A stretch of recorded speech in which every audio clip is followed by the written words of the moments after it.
കുത്തുബിയത്തെന്ന് പറയുമ്പോൾ മുത്തു മുസ്തഫ സ്വഹാബത്തിന് ചൊല്ലിക്കൊടുത്തതാണെന്ന ധാരണയൊന്നും വേണ്ട. ഇതുണ്ടായത് എങ്ങനെയാണെന്ന് കേട്ടോ. ജീലാനിയുടെ ഖബർ സന്ദർശിക്കാൻ ഇവിടുന്ന് പോയതാ. അയാളെ കാണാൻ പറ്റിയില്ല, ഷെയ്ഖ് ജീലാനിയെ കാണാൻ പറ്റിയില്ല. അപ്പൊ ഷെയ്ഖ് ജീലാനി സ്വപ്നത്തിൽ വന്നിട്ട് ഈ സദഖത്തുല്ലാഹിൽ ഖാഹിരിയോട് ഒരൊറ്റ ചോദ്യം. എന്താ ചോദ്യം? എൻ്റെ പിതാമഹനായ റസൂൽ സല്ലല്ലാഹു അലൈഹി വസല്ലമിൻ്റെ പേരിൽ അനേകം മദ്ഹീതങ്ങൾ എഴുതിയിട്ടുള്ള താങ്കൾ എന്നെ മറന്നുപോയോ? എന്തേ നിങ്ങൾ മുത്ത് മുസ്തഫാനെ പറ്റിയൊക്കെ ഒരുപാട് ബൈത്ത് എഴുതിയിട്ടുണ്ടല്ലോ, നിങ്ങളെന്താ എന്നെക്കുറിച്ചൊരു മദ്ഹർക്കാത്തത്? നിങ്ങളെന്താ എന്നെക്കുറിച്ചൊരു പാട്ടുണ്ടാക്കാത്തത് എന്ന് ജീലാനി ആവശ്യപ്പെട്ടു പോലും ഇല്ല ഇല്ല. നമ്മൾ മനസ്സിലാക്കിയ ജീലാനി അത് ആവശ്യപ്പെടുന്നയാളല്ല. എന്നെ മദ്ഹ് ചെയ്യാൻ ആളെ ഏൽപ്പിക്കുന്ന ഏർപ്പാടാക്കുന്നയാളല്ല. മദ്ഹ് പറയുന്നവൻ തൻ്റെ മുഖത്ത് നോക്കിയിട്ട് ഇല്ലാത്ത മദ്ഹ് പറയുമ്പോൾ അവൻ്റെ മുഖത്തേക്ക് ചരൽ വാരി എറിയണമെന്ന് പഠിപ്പിച്ച മുത്ത് മുസ്തഫായുടെ ഹദീസ് ലോകത്തോട് പഠിപ്പിച്ച് ദർസ് നടത്തിയ ഷെയ്ഖ് ജീലാനി അദ്ദേഹമാണ് ഒറിജിനലായ ആ ഷെയ്ഖ്. വന്നിട്ടൊരിക്കലും എന്നെക്കുറിച്ച് എന്തടോ മദ്ഹ് പറയാത്തത് എന്ന് ഇങ്ങോട്ട് വന്ന് പറഞ്ഞു മദ്ഹ് എഴുതിക്കൂല. പിന്നെപ്പോ സ്വപ്നമല്ലേ, ആർക്കും എന്തും കണ്ടുകൂടെ? ഏത് ഇബ്ലീസിനും ആരുടെ കോലത്തിലും വരാലോ. റസൂലുള്ളാന്റെ ഒറിജിനൽ കോലത്തിലല്ലാതെ ഏത് കോലത്തിലും ശൈത്താന് വരാൻ പറ്റുമല്ലോ. അതുകൊണ്ട് തന്നെ ആരാണ് എഴുതിപ്പിച്ചതെന്ന് മനസ്സിലായല്ലോ. ആശയങ്ങൾ പറയുമ്പോൾ കൂടുതൽ മനസ്സിലാകും. അപ്പം അങ്ങനെ പറഞ്ഞ് ഏമിച്ച് നിർബന്ധിച്ചാണ്ട് എഴുതിയതാണ്. ആ നേരിട്ട് ഷെയ്ഖിൽ നിന്ന് നേരിട്ട് ലഭിച്ച ഈ സന്ദേശമനുസരിച്ചാണ് കുത്തുബിയത്ത് രചിച്ചത്. ഇനി അതാ ഇയാൾ ഇതിനെ പറയുന്ന വേറൊരു കാര്യമുണ്ട്. ഈ ബൈത്തിന്റെ തുടക്കത്തിൽ ആദ്യം കാണുന്ന 2 വരികളുണ്ട്.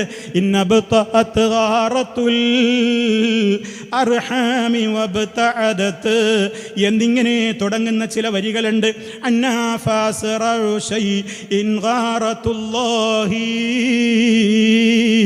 ഞാനതിൻ്റെ മുഴുവൻ വരികൾ പാടുന്നില്ല. അത് അള്ളാഹിനോട് മാത്രമുള്ള വരികളാണ്. കുത്തുബിയത്തിൻ്റെ തുടക്കത്തിലുള്ള വരികൾ. അതെന്തേ കാരണം? അത് ഈ കായൽ പട്ടണത്തുള്ള തമിഴൻ എഴുതിയതല്ല, അത് ജീലാനി പറഞ്ഞ വരികളാണ്. അപ്പൊ ജീലാനിയുടെ ആശയമേത്?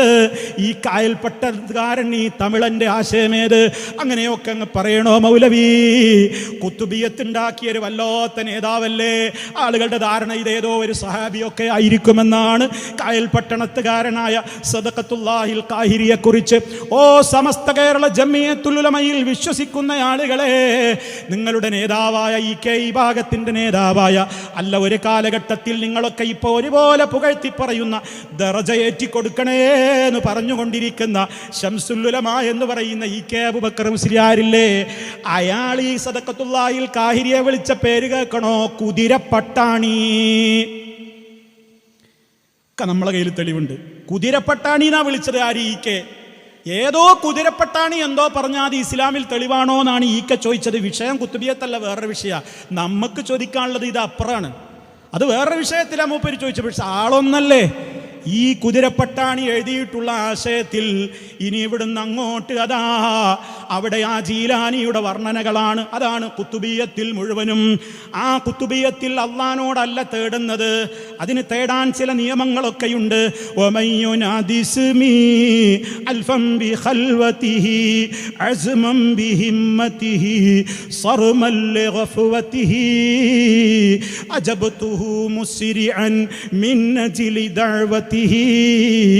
فليدعو يا عبد القادر محي الدين. 1000 തവണയാണ് വിളിക്കേണ്ടത്. ഒരു നിലക്ക് മുസ്ലിയാക്കന്മാരെന്തു ചെയ്യും? അവിടെയും മായം കലർത്താറുണ്ട്. ഓരോരുത്തർ 1000 വിളിക്കാനൊന്നും പാളങ്ങനെ കിട്ടൂല. പണ്ടൊക്കെ ഇതിലൊക്കെ ആത്മാർത്ഥരുള്ളവർ 1000 വട്ടം ചൊല്ലിയിരുന്നു എന്ന് ഇതിൽ പറയുന്നുണ്ട്. ഇപ്പോഴും പല നാട്ടിലും ഇതൊക്കെ ആത്മാർത്ഥതയോടെ 1000 ഒരാളെന്നെ വിളിക്കുന്നവരുണ്ട് എന്നൊക്കെ ഇതിൽ പറയുന്നുണ്ട്. അതിൻ്റെ അർത്ഥം എന്താ? ഇപ്പം അതിലും മായമാ, ഒക്കെ ഡ്യൂപ്ലിക്കറ്റാണ്. അപ്പം മുസ്ലിയാക്കന്മാരുടെ എണ്ണത്തിനനുസരിച്ച് ആ എണ്ണം അങ്ങ് വീതിച്ചിട്ട് ഒറ്റക്കാകണമല്ലോ. അപ്പൊ പിന്നെ ലൈറ്റും അങ്ങ് ഓഫാക്കി ഒറ്റക്കാണെന്ന് സങ്കല്പിക്കും. അങ്ങനെ 1000 വട്ടം. അതൊക്കെ 1, 2, 3 ആകുമ്പോഴേക്ക് ഹാദിറാകുന്നതാണ്. അത് ഹാദിറാകാൻ വേണ്ടി ഒരൊറ്റ വിളിയുണ്ട്. ആ വിളി അങ്ങ് ഹാജറാണ്. വിളിക്കുമ്പോ ഹദീറോ ഹാദീറോ, നമ്മുടെ മജ്ലിസിൽ ഹാദീറോ ഹദീറോ ഹാദീറോ. അംബിയ കുല്ലും ഹാദിറോ ഔലിയ കുല്ലും ഹാദിറോ. അതൊക്കെ അങ്ങ് പറയുന്നതിൻ്റെ മുമ്പ് യാ ഗൗസുൽ അഅ്ലമു അബ്ദുൽ ഖാദിരിസ് സുർആ യാ സയ്യിദി ഹുദുർനി യാ മുഹിയദ്ദീനി. ശൈഖേ ഇവിടെ ഹാജരാകണം എന്നങ്ങോട്ട് വിളിച്ചു കൂവുമ്പോൾ ശൈഖ് ഇവിടെ ഹാജരാകുന്നു എന്നാണ് വിശ്വാസം. ഓ പ്രിയപ്പെട്ട മുസ്ലിമേ, മരിച്ചു പോകണ്ടേ? ഇതാര് പഠിപ്പിച്ചതാ? എല്ലാ നിസ്കാരത്തിലും ഇഹ്ദിന സിറാത്തൽ മുസ്തഖീം എന്ന് പറഞ്ഞിട്ട് എണ്ണുന്ന 4 ആളുകളില്ലേ? ആ 4 മഹാന്മാരെ നമുക്ക് ഓർമ്മ വരുന്നില്ലേ? ആ ലീഡർമാരെ അവരിത് പഠിപ്പിച്ചിട്ടുണ്ടോ? അവരിങ്ങനെ ആരെയാണ് ഇങ്ങനെ മരണപ്പെട്ടവരെ 1000 തവണ വിളിക്കാൻ പറഞ്ഞത്? അല്ലാഹനെയല്ലാത്തൊരു വിളി നമുക്കുണ്ടോ ഇങ്ങനെ പ്രാർത്ഥനയായിക്കൊണ്ട്? റബ്ബിനോടല്ലാത്ത ഒരു തേട്ടം നമുക്കുണ്ടോ? ഖുർആനിലുണ്ടോ? എത്ര കാലമാണ് പ്രിയമുള്ളവരെ ഈ വാശി പിടിച്ച് നടക്കൽ? മരണനേരത്ത് ആരും നമുക്ക് സഹായത്തിനുണ്ടാവില്ല. അതുകൊണ്ടൊന്ന് ആലോചിക്ക്. ഏത് സമയത്ത് വിളിച്ചാലും വിളിപ്പുറത്തവർ കിട്ടും. അതുകൊണ്ട് അവരെ ഇങ്ങനെ മദ്ഹ് പറയാ. അതങ്ങനെയാണ്. ജദ്ബളകിയിട്ടൊരു ചൊല്ലലുണ്ട്, പിന്നെ അങ്ങോട്ട് ആകെ അയൽവാസികൾക്ക് ഉറങ്ങാൻ പറ്റൂല. മുസ്ലിമീങ്ങൾ പേടിച്ചു കരയും. വീടിൻ്റെ അകത്തുള്ള സ്ത്രീകളൊക്കെ കൂക്കാൻ തുടങ്ങും. കുട്ടികളൊക്കെ അതാ ഉമ്മയുടെ പാല് നുണയുന്ന കുട്ടികളൊക്കെ പേടിച്ചു പറക്കാൻ തുടങ്ങും. അതിനൊക്കെ പിന്നെ തഅ്വീൽ വ്യാഖ്യാനം വരും. ശൈഖ് എല്ലാവരുടെ മുമ്പിലും കയറിയിട്ടുണ്ട്. അതാണ് എല്ലാവർക്കും ഈ ഇളകൽ. അയൽവാസിക്കും ഇളകനുണ്ട്, അപ്പുറത്തിനൊന്നും കൂക്കുന്നുണ്ട്. ആകെ കൂടിയാകെ ഒരു ബഹളമാണ്. എന്തിനാ പ്രിയപ്പെട്ടവരെ ഈ ദീനുൽ ഇസ്ലാമിനെ നിങ്ങൾ ഇങ്ങനെ പറയിപ്പിക്കുന്നത്? മുത്തു മുസ്തഫ സല്ലല്ലാഹു അലൈഹി വസല്ലമ ആരോടെങ്കിലും വിളിച്ചു തേടാൻ പറഞ്ഞിട്ടുണ്ടെങ്കിൽ അത് റബ്ബിനോടല്ലേ? അത് തന്നെ ഉദ്ഉ റബ്ബക്കും തളർറുൻ വഖുഫിയതൻ. അതേ, വളരെ വിനീതമായി തന്നെ റബ്ബിനെ വിളിക്കാൻ പറയുമ്പോൾ ഈ ഒച്ചയിട്ടിട്ട് അതുപോലെ തന്നെ വളരെയേറെ ബഹളങ്ങളൊക്കെ ഉണ്ടാക്കി ആകെ ആടിപ്പാടിയിട്ട് സ്റ്റേജും അതുപോലെ തന്നെ എല്ലായിടത്തും ഇങ്ങ് തകിടം മറിക്കുന്ന നിലത്ത് ശൈഖ് ശൈഖ് എന്നൊക്കെ വിളിച്ച് സിവിലും ക്രിമിനലുമായ റാത്തീബുകൾ അങ്ങനെ ശൈഖ് വരാൻ ഒരുപാട് വൈകിയപ്പോൾ ഒരാൾക്കാകെ കൂടി മുറി കൂടാതെ അപ്പുറത്തുള്ള വേറെ ഒരു മുസ്ലിം ഡോക്ടറോ ആരാണ് മുറിവ് കെട്ടിയത് എന്നൊക്കെ ഇപ്പം അടുത്ത് വാട്സപ്പിൽ ഒരു റിഫായി റാത്തീബിൻ്റെ മജ്‌ലിസിലുണ്ടായ അപകടത്തെപ്പറ്റി വായിച്ചിരുന്നു. അങ്ങനെയൊക്കെ പല വിധത്തിൽ ഹാളിറാക്കുന്ന പരിപാടികൾ, ഈ വിധത്തിലുള്ള കാര്യങ്ങളാണ് ഈ സമുദായത്തിൽ ഈ ഖുതുബിയത്തിനോടനുബന്ധിച്ചുകൊണ്ട് നടക്കുന്നത്. ആ ശൈഖിനെ കുറിച്ചാണ് അവർ വിശ്വസിക്കുന്നതെന്ത്? ഈ ഖുതുബിയത്തിലെ വരി കേൾക്കണോ? എവിടെയും ശൈഖ് നമ്മുടെ രക്ഷക്കുണ്ടാകും. വഖുൽത ഇന്ന യദീ ഹദീല ദായിമതുൻ ലിമൻ യുരീദു തരീഖി വഹിയ ഖായിമതുൻ ഫസത് ബിഹാ അൻഫുസ് للرشد رائمة أنا المنادى بحق محي الدين. കണ്ടോ, അതിൽ പറയുന്നത് എന്താ? വഖുൽത ശൈഖേ, നിങ്ങൾ പറഞ്ഞിട്ടുണ്ട് പോലും. ശൈഖിനോട് ഇവർ പറയാണ്, ഇന്ന യദി, തീർച്ചയായും എൻ്റെ കൈ എല്ലായിടത്തും നിങ്ങളെ സഹായിക്കാനുണ്ടാകും. ഇതിൻ്റെ വ്യാഖ്യാനത്തിലാണ് മുസ്ലിയാക്കന്മാർ എഴുതി വിട്ടിട്ടുള്ളത്. എന്ത്? എത്രത്തോളം ഖബറിലും ആ കൈകളുണ്ടാകും. അതുകൊണ്ടാണ് ഖബറിൽ മരിച്ച മുരുകൻ നക്കീറിൻ്റെ അടുത്ത് ആ ചോദ്യത്തിന് വേണ്ടി ഈ മയ്യത്തിൻ്റെ അടുക്കൽ വന്നപ്പോൾ ചോദ്യം ആരംഭിച്ചു. 3 ചോദ്യം. ഏത് ചോദ്യം ചോദിച്ചപ്പോഴും എന്താ മറുപടി? എന്താ? യാ ഗൗസി യാ മുഹിയുദ്ദീൻ അബ്ദുൽ ഖാദിർ ജീലാനി മൻ റബ്ബുക? യാ ഗൗസി യാ മുഹിയുദ്ദീൻ അബ്ദുൽ ഖാദിർ ജീലാനി മാ ദീനുക? യാ ഗൗസി യാ മുഹിയുദ്ദീൻ അബ്ദുൽ ഖാദിർ ജീലാനി മൻ നബിയുക? യാ ഗൗസി യാ മുഹിയുദ്ദീൻ അബ്ദുൽ ഖാദിർ. എന്ത് ചോദിച്ചാലും എനിക്കറിഞ്ഞൂടാ. പിന്നെ എനിക്ക് ആരെ അറിയാം? മുഹിയുദ്ദീൻ ശൈഖിനെ എനിക്കറിയാം. അപ്പോൾ മലക്കുകളാകെ കൂടി എന്തായി? മലക്കുകൾ എന്തായി എന്നാ പറയുന്നത്? ഇത് പുതിയ മുഹയ്യിദ്ദീൻ മാല. പേരോട് അബ്ദുറഹ്മാൻ സഖാഫി എന്ന് പറയുന്ന മുസ്ലിയാർ വർഷങ്ങൾക്ക് മുമ്പ് നാദാപുരത്ത് വെച്ച് നടന്ന ഖണ്ഡനത്തിൽ ഏതോ തമിഴൻ എഴുതിയ അണ്ണാച്ചി മാല എന്ന് പറഞ്ഞ് പരിഹസിച്ച ആ മാലയാണ് ഞാൻ ഈ കൊണ്ടുവന്നിട്ടുള്ളത്. അതിൽ നമുക്ക് കാണാം, മുൻകർ നക്കീർ ചോദ്യത്തിന് വേണ്ടി വന്നപ്പോൾ അതാ മലക്കുകൾ എന്ത് ചോദിച്ചാലും ഇയാൾക്ക് ഉത്തരം പറയാൻ കിട്ടുന്നില്ല. ആകെ കൂടി ഉത്തരം പറയുന്നത് എനിക്ക് ജീലാനിയെ മാത്രമേ അറിയാവൂ എന്നാണ്. ആ സമയത്ത് മലക്കുകൾ എന്ത് ചെയ്യുന്നു? അടിക്കാൻ വേണ്ടി അങ്ങ് ദണ്ടോങ്ങുകയാണ്. വടി പിന്നെ അങ്ങ് കാണാനില്ല. നിലവേരിലേറ്റം പീരീശം വെച്ചുള്ളോരു ദോഷി മരിച്ചപ്പോൾ മുൻകറുവാനക്കീർ ചോദ്യം ചെയ്താരേ മുഹീദ്ദീൻ ശൈഖെന്ന് ശരിയായിട്ടുത്തീരം ചൊല്ലിടയെന്നോവർ കഹനറുകൾ രണ്ടും താ അജ്ജബായി അല്ലാട് കേട്ടങ്ങീതൊന്തോരു അതൃപ്പം പേരിയോനെ. ഇതെന്ത് പുതുമയാണ്! സർവീസിൻ്റെ ഇടയ്ക്ക് ഇങ്ങനെ ഒരു മറുപടി അവർക്ക് പരിചയമില്ല. അല്ല പറഞ്ഞു, അള്ളാഹുവിനോട് മലക്കുകൾ പറഞ്ഞു, റബ്ബേ ഇയാൾ എന്ത് ചോദിച്ചാലും ഇങ്ങനെയാ മറുപടി പറയുന്നത്, എന്ത് വേണം? അല്ല പറഞ്ഞു, കൊടുക്കടാ, നല്ല അടി കൊടുക്കടാ അടി എന്ന് റബ്ബിൻ്റെ ഓർഡർ. മലക്കുകൾ അങ്ങ് വടിയെടുത്ത് ഒരൊറ്റ ഓങ്ങോങ്ങിയപ്പോൾ വടി പിന്നെ കാണാനില്ല. അതാ ഹലേറോ ഹാലേറോ, എല്ലായിടത്തും നിങ്ങൾ വിളിച്ചാൽ ഹാജറാകുമല്ലോ. മുഹീദ്ദീൻ ശൈഖ് ഇവിടെ ഖബറിൽ ഹാജറായിപ്പോയി.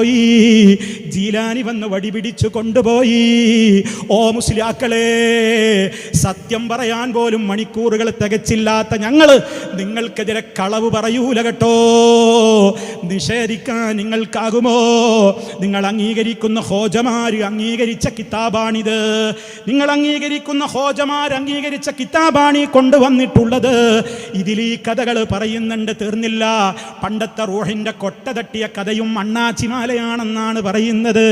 അതേ, റൂഹിൻ്റെ കൊട്ടയങ്ങ് പിടിച്ചു പറിക്കുന്നു. അന്നാളിൽ വാങ്ങിയ റൂഹുകളൊക്കെയും ഉണ്ടന്തേ കൊട്ടയിൽ ക്ഷണമിൽ തുറന്നോവർ. തുറന്നിട്ടത് തന്നിൽ ഉള്ള ഉയരുകളെ തുള്ളിപ്പറപ്പിച്ച് പാറ്റി വീടുത്തോവർ. ഇവിടെ ഇരിക്കുന്ന എൻ്റെ പഴമക്കാരായ ആളുകൾക്കൊക്കെ ഇതൊരുപാട് കേട്ടുപരിചയം ഉണ്ടാകും. എന്നാലും ഇപ്പം ന്യൂ ജനറേഷൻ്റെ കാലമാണല്ലോ. അവരും വിചാരിക്കുന്നുണ്ട് മുഹീദ്ദീൻ ശൈഖാണ് കൺട്രോളർ എന്ന്. അവരിലുമുണ്ട് ചില ഡോക്ടർമാരും എഞ്ചിനീയർമാരും വിദ്യാഭ്യാസം ഉണ്ട് എന്നൊക്കെ പറയുന്ന ആളുകൾ.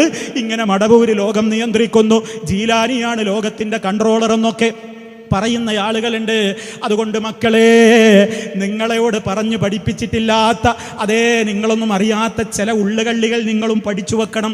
അസ്രായീൽ മലക്കുൽ മൗത്തിൻ്റെ കയ്യിൽ നിന്ന് മുഹീദ്ദീൻ ശൈഖിൻ്റെ ഇഷ്ടപ്പെട്ട ഒരു മുരീദിൻ്റെ ഭാര്യ വന്നിട്ട് കംപ്ലൈൻറ്റ് പറയുകയാണ്, എൻ്റെ ഭർത്താവിനെ പിടിച്ചുകൊണ്ടുപോയിട്ടുണ്ട് മലക്കുൽ മൗത്ത്. ആഹാ, അങ്ങനെ പിടിച്ചുകൊണ്ടോയോ? ഞാൻ ശരിയാക്കി തരാ.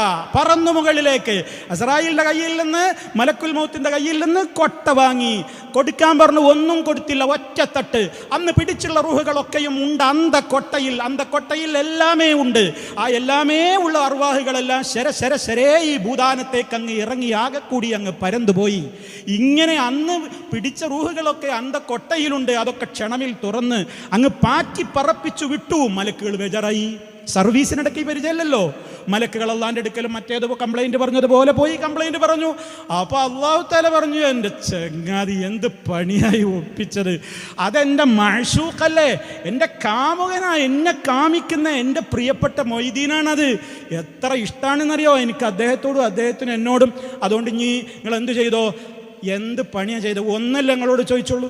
ഒന്ന് കൊടുത്തെങ്കിൽ മറ്റുള്ളതൊക്കെയും പോകുമോ ചോദിച്ചത് എൻ്റെ ഹൗസല്ലേ. ഒന്നാണ് കൊടുത്തിക്കുകയാണെങ്കിൽ മറ്റുള്ളതെങ്കിലും നിങ്ങൾക്ക് കിട്ടുമായില്ലായിരുന്നോ എന്നും പറഞ്ഞ് മലക്കുകളെ അവരുടെ അങ്ങോട്ട് ചോദ്യം ചെയ്യുന്നതാണ് ഈ കിതാബിൽ പറയുന്നത്. ഇത് പുതിയ മുഹീദ്ദീൻ മാല, ഇത് പുതിയ മുഹീദ്ദീൻ മാല. ഇത് അതിൻ്റെ ഒറിജിനൽ വേറെ അറബിയിൽ വന്ന കഥ മുസ്ലിയാക്കന്മാർക്ക് സമർപ്പിക്കുകയാണ്. കുത്തുബിയത്തിൻ്റെ വാർഷികം നടത്തിയിട്ട് ആട്ടിറച്ചി തിന്ന് പോയാ പോരാ. നിങ്ങൾക്ക് ആട് വാങ്ങിത്തരുന്ന, നിങ്ങൾക്ക് ആടും കോഴിയും അതുപോലെയുള്ള സംവിധാനങ്ങളും തരുന്ന പാവങ്ങളുണ്ട്. ജീലാനിയെക്കുറിച്ച് നിങ്ങളിതൊന്ന് പറഞ്ഞു കൊടുക്കണം. ഇങ്ങനെ ഒരു വിശ്വാസം ജീലാനിയെക്കുറിച്ച് നമുക്കുണ്ടോ? ഉണ്ടെങ്കിൽ അതിൻ്റെ രേഖ പറയണം, ഉണ്ടെങ്കിൽ അതിൻ്റെ തെളിവ് പറയണം. അതോ അത് ഞങ്ങൾ അംഗീകരിക്കുന്നില്ല എന്നാണോ? പേരോട്ടുകാരൻ മുസ്ലിയാർ അത് അവിടെ തള്ളിക്കളഞ്ഞു, അലവിയും അത് തള്ളിക്കളയാൻ നോക്കുന്നുണ്ട്. പക്ഷേ ഇത് രണ്ടും നിങ്ങൾക്ക് തള്ളാൻ കഴിയില്ല. സമസ്തയുടെ പ്രസിഡന്റ് വരെ, സമസ്തയുടെ ഒന്നാമത്തെ പ്രസിഡന്റായ പാങ്ങിൽ അഹമ്മദ് കുട്ടി മുസ്ലിയാർ വരെ ഇത് അംഗീകരിക്കുന്നു എന്നാണ് അൻവരിമാര് പ്രസംഗിച്ച് നടക്കുന്നത്. തീർന്നില്ല. നെല്ലിക്കുത്ത് ഇസ്മായിൽ മുസ്ലിയാർ എന്ന് പറയുന്ന അതേ ഒരുപാട് സഖാഫിമാരുടെയും ദാരിമിമാരുടെയും ഒക്കെ ഉസ്താദായ അദ്ദേഹത്തിൻ്റെ ഫത്താവയിൽ മലയാളത്തിൽ ഇത് അംഗീകരിക്കുന്നുണ്ട്. അതുപോലെ തന്നെ വഹാബികളെ തെറി പറയാൻ വേണ്ടി പുസ്തകം എഴുതിയ വഹാബിസം ഒരു സമഗ്ര പഠനം എന്ന ബുക്ക് എഴുതിയിട്ടുള്ള ഒരു കോയബാക്കവി അയാളുടെ പുസ്തകത്തിൽ ഇതിനെ അംഗീകരിക്കുന്നുണ്ട്. ഒക്കെ തീർന്നണോ? അവരുടെ കൂട്ടത്തിലെ ചരിത്രകാരനായ ഹുസൈൻ രണ്ടത്താണി പൊന്നാനിയിലെ മഹദൂമുമാരുടെ ഒരു ചരിത്രമെഴുതിയ ഒരു പുസ്തകമുണ്ട് മലയാളത്തിൽ. അതിൽ ഇത് അംഗീകരിക്കുന്നു. ഇത് ശരിയാണ്, ഇത് വലിയ പണ്ഡിതന്മാർ എഴുതിയതാണ്. മഹാന്മാരായ അന്നത്തെ പണ്ഡിതന്മാരൊക്കെ പരിശോധിച്ച് ആദ്യം മുതൽ അവസാനം വരെ വായിച്ചു നോക്കിയിട്ട് എല്ലാം വെരി ഗുഡാണെന്ന് സർട്ടിഫൈ ചെയ്ത മാലയാണിത് എന്ന് ഹുസൈൻ രണ്ടത്താണി പറയുന്നു. അതൊക്കെ പോകട്ടെ കുട്ടികളെ, അടുത്ത കാലത്ത് ഇറങ്ങിയിട്ടുള്ള റിസാല നിങ്ങൾക്കറിയില്ലേ? OSSFന്റെ പ്രവർത്തകന്മാർ ഇത് കേൾക്കുന്നുണ്ടെങ്കിൽ നിങ്ങളുടെ കുട്ടികളുടെ മാസികയല്ലേ റിസാല വാരികയില്ലേ? ആ റിസാലയിൽ കാണാം ഈ മാലയുടെ കർത്താവായ നാലകത്ത് കുഞ്ഞുമൈദീൻ കുട്ടി മുസ്ലിയാരുടെ മദ്ഹുകൾ. നാലകത്ത് കുഞ്ഞുമൈദീൻ കുട്ടിയ മുസ്ലിയാരെ കുറിച്ചുള്ള മദ്ഹ് റിസാല കൊടുത്തപ്പോൾ അദ്ദേഹത്തിൻ്റെ മഹത്വം പറയുന്നത് എന്ത് പറഞ്ഞുകൊണ്ടാണെന്നറിയോ? അദ്ദേഹത്തിന് പുതിയ മൊഹീദ്ദീൻ മാല എന്ന് പറഞ്ഞിട്ടൊരു കിതാബുണ്ട്. ആ പുതിയ മൊഹീദ്ദീൻ മാലയുടെ പ്രത്യേകതയും അതിൽ പറയുന്നുണ്ട്. പഴയ മൊഹീദ്ദീൻ മാലയിൽ ഇല്ലാത്ത ഒരുപാട് കശിഫ് കറാമത്തുകൾ ഈ പുതിയതിലുണ്ട് എന്നും മൊഹീദ്ദീൻ ഷെയ്ഖിന് 99 പേരുകളുണ്ടെന്ന് പറയപ്പെട്ടിരിക്കുന്നു എന്നും ആ 99 പേരുകളും പറയുമ്പോൾ ഉളുവോട് കൂടി ചൊല്ലണം. ഉളുവില്ലാതെ ആരെങ്കിലും 99 പേരിനെ പറഞ്ഞാൽ അവൻ്റെ കഴുത്തങ്ങ് മുറിഞ്ഞു പോകും. കഴുത്ത് മുറിഞ്ഞു പോണ കറാമത്താ കൊടുത്തത്. ഇടയ്ക്ക് അള്ളാന്റെ റസൂല് വന്നിട്ടത് പറയല്ലേ എന്ന് പറഞ്ഞതുകൊണ്ട് രക്ഷപ്പെട്ടു. കാരണം എന്താ? അക്കറാമത്ത് നിനക്ക് വേണ്ട മോനെ എന്ന് റസൂലുള്ള ഇടപെട്ടത് കൊണ്ട് അതേ പലരുടെയും കഴുത്തിൽ നിന്ന് തല കാണുന്നു അത്രേ. വെറുതെ പറയുകയല്ല, ചൊല്ലിക്കേൾപ്പിച്ചു തരുന്നു. അതാ സമർപ്പിക്കുന്നു മുസ്ലിയാക്കളെ, നിങ്ങൾക്ക് സമർപ്പിക്കുന്നു. എന്താണിതിൽ പറയുന്നത്? ആ പേരുകളെ സംബന്ധിച്ച് പറയാണ്. പേരുകൾ 99 ഞാൻ വായിക്കുന്നില്ല. ഉളുവതൈ ഇല്ലാതെ പേരൈ പറഞ്ഞോരെ ഒക്കെ കഴുത്ത് മൂറിഞ്ഞിടയെന്നോവർ. ഉളുല്ലാതെ പേര് പറഞ്ഞതാണ് തെറ്റ്. മുഹീദ്ദീൻ ഷെയ്ഖിന്റെ 99 പേര് അതെന്നെ നോണ. അള്ളാഹിനോടൊപ്പം നിൽക്കണമല്ലോ, കാരണം റബ്ബിന്റെ സ്ഥാനത്തേക്കല്ലേ, അതിലപ്പുറമല്ലേ. അപ്പൊ അള്ളാഹ്ക്ക് 99 ഉണ്ടോ? എന്നാ ഷെയ്ഖിനും 99 വേണം. അങ്ങനെ 99 പേരുണ്ടാക്കി അസ്മാഉൽ ഹുസ്ന. അങ്ങനെ 99 പേരുണ്ടാക്കിയാലും പോരാ, അത് ചൊല്ലുമ്പോൾ ഉളു വേണം. ഒരുത്തന്മാർ കുറേ ചങ്ങായിമാര് ഇത് പലയിടത്തും പോയിട്ടൊക്കെ പലയിടത്തും ചൊല്ലിയിട്ട് ഉളു ഒക്കെ മുറിഞ്ഞിട്ടുണ്ട്. ഇവർ ഈ പേരങ്ങ് പല വീട്ടിലും പോയി അങ്ങ് പറഞ്ഞപ്പോ, ഇതൊന്നും പറഞ്ഞപ്പോ എന്നറിഞ്ഞു മലയാളം അങ്ങനെയാ പറയാൻ പറ്റുള്ളൂ. അതുകൊണ്ടാണ് അങ്ങനെ പറയുന്നത് കേട്ടോ. ആരെയും പരിഹസിക്കാനല്ല. കാരണം നമ്മളിതൊക്കെ ജനങ്ങൾക്ക് മനസ്സിലാകാൻ വേണ്ടി പാന്ന് പറഞ്ഞിരുന്നു ഒരു കാലത്ത്. അപ്പൊ ഈ മുസ്ലിയാക്കന്മാർ കുറ്റം കണ്ടുപിടിച്ചിട്ട് പറഞ്ഞു, മുജാഹിദ് മൗലൈമാരെ പാ എന്നല്ല ഫാ എന്ന് പറയണം, അത് അറബി മലയാളമാണ്. ഓക്കെ, ഞങ്ങൾ ഏറ്റെടുത്തു. ആര് കാര്യം പറഞ്ഞാലും ഉൾക്കൊള്ളണമല്ലോ. അതുകൊണ്ടാണ് പറയുന്നത് ഉളുവതയില്ലാതെ ഫേരെ പറഞ്ഞോരെ ഒക്കെ കഴുത്ത് മൂറിഞ്ഞിടയെന്നോവർ. ഉളുല്ലാതെ പേരാണ് പറയുമ്പോൾ കഴുത്തിങ്ങനെ മുറിഞ്ഞാടുന്നു. പ്രിയപ്പെട്ട ഉമ്മമാരെ, കുട്ടികളതൊക്കെ കേൾക്കുമ്പോൾ ചിരിച്ച് നിങ്ങൾ വീണ് പോകരുത്. ഇതാ ജീലാനിക്ക് ആടിനറുക്കുന്ന പ്രിയപ്പെട്ട നാട്ടുകാരെ, പ്രിയമുള്ളവരെ, ഈ മുസ്ലിയാക്കളോട് നിങ്ങൾ ചോദിക്കും, ഇങ്ങനെയൊക്കെ നമ്മൾ വിശ്വസിക്കുന്നുണ്ടോ?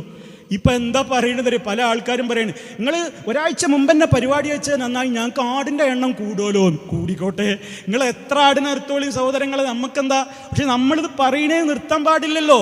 നിങ്ങൾ ആലോചിച്ചു നോക്ക്, മഹാനായ നൂഹ് നബി അലൈഹിസ്സലാം നമ്മളൊക്കെ ജീവിച്ച എത്ര കാലാ സുഹൃത്തുക്കളെ ഈ തൊണ്ട കീറി പറയാ. അള്ളാഹു ആഫിയത്തുള്ള ദീർഘായുസ് നമുക്കൊക്കെ നൽകട്ടെ. ഈ ദീൻ മരിക്കോളം പറയണം. ആ നിലക്ക് റബ്ബ് തൗഹീദ് പറഞ്ഞ് മരിക്കാൻ നമുക്കൊക്കെ അള്ളാഹു തൗഫീക്ക് തരട്ടെ. നിങ്ങൾ ആലോചിച്ച് നോക്കൂ, മഹാനായ നമ്മുടെ ടോപ്പ് ലീഡർ നേതാവ് അന്ന് തൗഹീദിന്റെ പ്രഭാഷണം നടത്തിയത് 950 കൊല്ല. 950 കൊല്ല ഇതിങ്ങനെ നടത്തിയിട്ട് കിട്ടിയത് ഒരു കപ്പലിൽ കയറാനുള്ള കുറഞ്ഞ ആൾക്കാരെ മാത്രമാണ്. എന്നിട്ട് നൂഹ് നബി പരിപാടി നിർത്തിയോ? ആൾക്കാരൊക്കെ അന്ന് കളിയാക്കി, ഇജ്ജ് പറഞ്ഞിട്ട് എത്ര ആളെ നിനക്ക് കിട്ടുന്നുണ്ട്? അത് നൂഹ് നബി അള്ളാഹിനോട് സങ്കടം പറഞ്ഞു, റബ്ബേ, ഞാൻ എൻ്റെ ജനങ്ങളെ രാവും പകലുമില്ലാതെ രഹസ്യമായും പരസ്യമായും ഒക്കെ വിളിച്ചിട്ടുണ്ട്. പക്ഷേ ഞാൻ അവരെ വിളിച്ചപ്പോഴെല്ലാം എൻ്റെ ആ വിളി ഓടിപ്പോക്കല്ലാതെ അവരിൽ വർദ്ധിപ്പിച്ചില്ല. ആളുകൾക്കിടയിൽ ഓടിപ്പോക്ക ഉണ്ടായിരുന്നാണ് നൂഹ് നബി അലൈഹിസ്സലാം പറയുന്നതിൻ്റെ ചുരുക്കം. എത്ര വിളിച്ചിട്ടെന്താ? എന്നിട്ട് നൂഹ് നബി അലൈഹിസ്സലാം അത് നിർത്തിയ ആ പരിപാടി. അപ്പോൾ ഇത് നിർത്തൂല. നിങ്ങൾ ആടിൻ്റെ എണ്ണം കൂടിക്കോട്ടെ, അതൊന്നും ഇവിടെ വിഷയമില്ല. നിങ്ങൾക്ക് ആടിനെ കിട്ടണതോ നിങ്ങളുടെ വാർഷികം നടത്തണോ ഒന്നും ഞങ്ങളുടെ അജണ്ടയിലില്ല. ഞങ്ങൾ നിങ്ങളോട് വന്ന് പറയുന്നു, സഹോദര, ഇത് നരകത്തിലേക്കാണ്, ഇത് പാടില്ല. ഇത് ജീലാനിയെക്കുറിച്ച് നിങ്ങൾ ഈ പറയുന്നതൊന്നും നമുക്ക് വിശ്വസിക്കാൻ പറ്റൂല. അത് നിങ്ങൾക്ക് ഇഷ്ടമുണ്ടെങ്കിൽ കേട്ടോളി, എന്നിട്ട് വേണമെങ്കിൽ അംഗീകരിച്ചോളി. നിങ്ങൾ പോണ ഖബറിലേക്ക് നിങ്ങളാണ്, ഞാൻ പോണ ഖബറിലേക്ക് ഞാനാണ്, ഇവിടെ കൂടിയിരിക്കുന്ന ഉമ്മമങ്ങന്മാരൊക്കെ അവരവരുടെ ഖബറുകളിലേക്കാണ്. ആത്മാർത്ഥമായിട്ടാണ് ഈ പറയുന്നത്.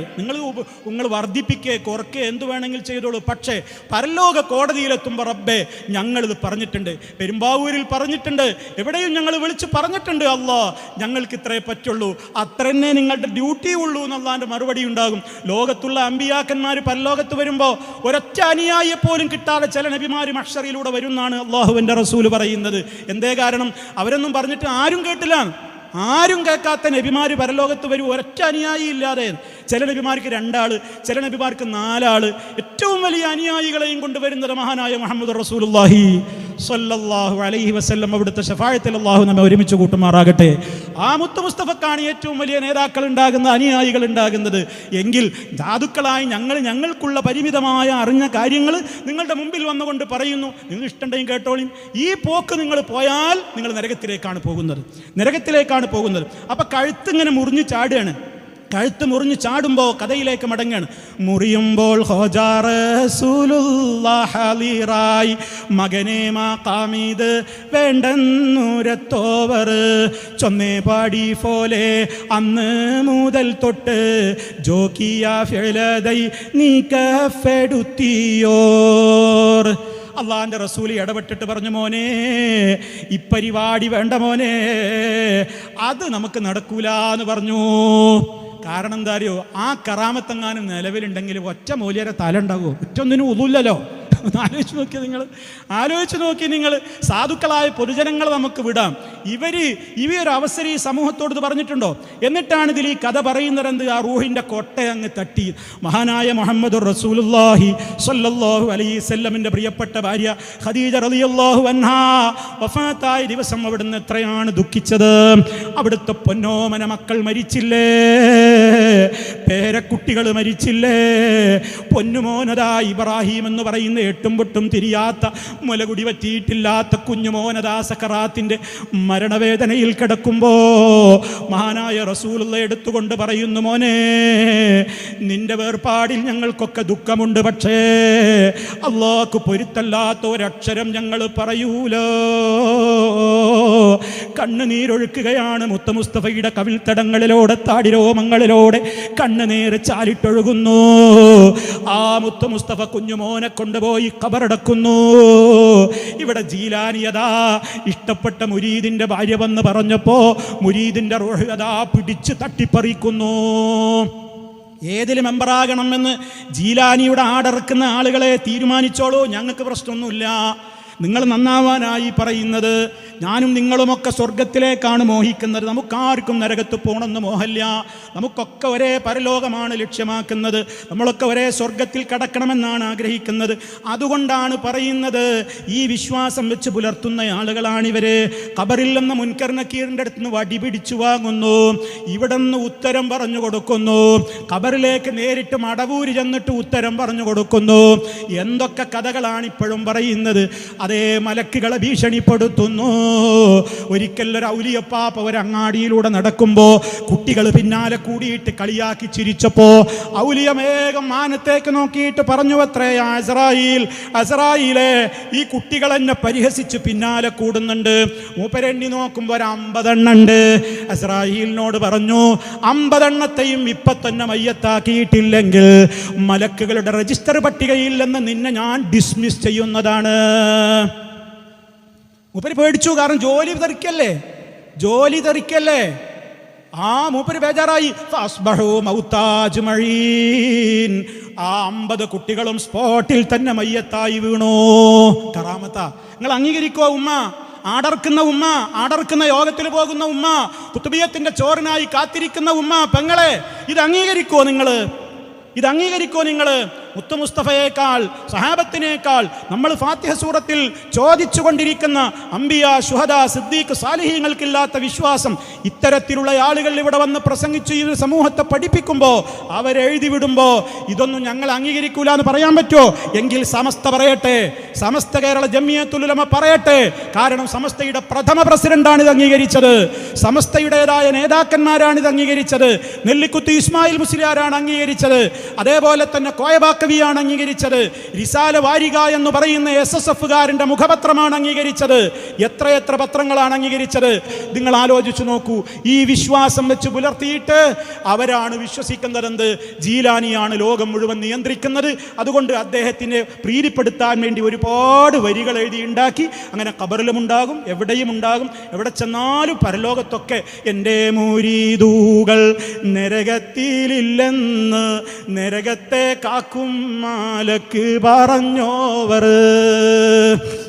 മൊഹീദ്ദീൻ ശൈഖിനോട് മലക്കുകൾ വിളിച്ചിട്ട് പറഞ്ഞല്ലോ, മൊഹീദ്ദീനെ നിന്റെ അനുയായികൾ ആരും ഞാൻ നരകത്തിൽ വിടുക. മലക്ക് വിളിച്ചു പറഞ്ഞു. മാത്രമല്ല, അപ്പം ഞാൻ ആരും ബേജാറാവേണ്ട. എന്ത് അത് ശരിക്കും അങ്ങനെയാണ്, ജീവിച്ചാൽ പിന്നെ സ്വർഗം കിട്ടുന്ന ഉദ്ദേശിച്ചതായിരിക്കുന്നു. അല്ല, എൻ്റെ മുരീദൂകൾ നല്ലവരല്ലെങ്കിൽ എപ്പോഴും നല്ലവൻ ഞാനെന്ന് ചൊന്നോവർ. എൻ്റെ കെയർ ഓഫിൽ നിങ്ങൾക്ക് രക്ഷപ്പെടാം. നിങ്ങളത്ര നല്ലവരൊന്നും അല്ലെങ്കിലും ഞാൻ നല്ലവനാണ്, ആ കെയർ ഓഫിൽ രക്ഷപ്പെടാം. അമ്മോശൻ്റെ അടുത്തേക്ക് മരുമകൻ വിരുന്ന് വരുമ്പോൾ അമ്മോശാക്കാക്ക് ഇഷ്ടമല്ലാത്തൊരു കൂട്ടുകാരൻ വന്നാലും തൽക്കാലം എതിർപ്പൊന്നും പറയാതെ ഇരുത്തിയിട്ടൊരു ജ്യൂസ് കൊടുക്കും.